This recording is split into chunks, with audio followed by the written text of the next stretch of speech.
Ecopla in its snap build state, semi-complete in the sense that we have to finish this leg, although I am thinking about having parts of the inner frame exposed, and I'm going to kind of play around with that. And I will say that a number of these parts are ultimately going to get glued. That's something that I was talking about earlier.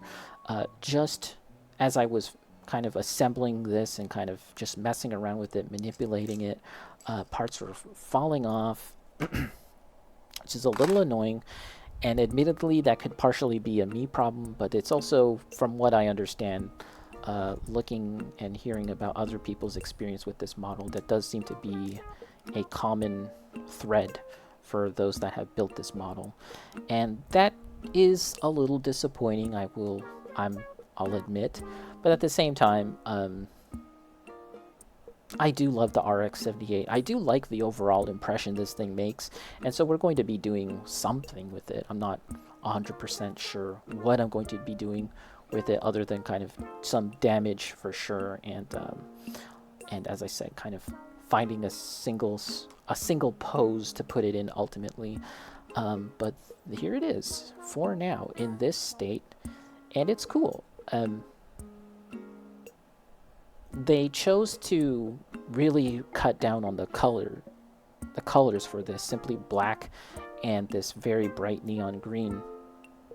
And if you look at the original model, which is shown here, if you look at the original model like this in the illustration or in some of the color examples, you can see how there's much more going on: blue, yellow, and red, and the white.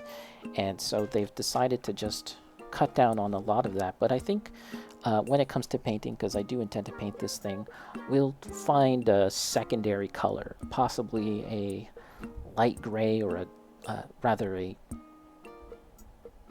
dark gray, almost to the point of being black. We'll find some matching colors to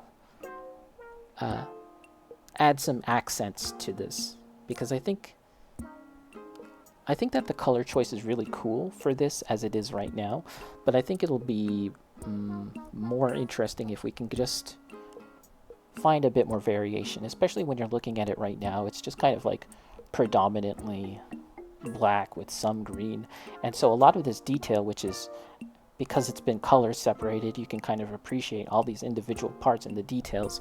And when it comes to panel lining and all of that stuff, it really sticks out because of the white and the lighter colors here. I would like to think about a way of doing that for this model. But yeah, there it is. And this isn't something that I anticipate I'm going to be painting soon, but who knows? But yeah, let's move on. So yeah, pretty happy with how it looks. Just going to mess around with some more completed builds.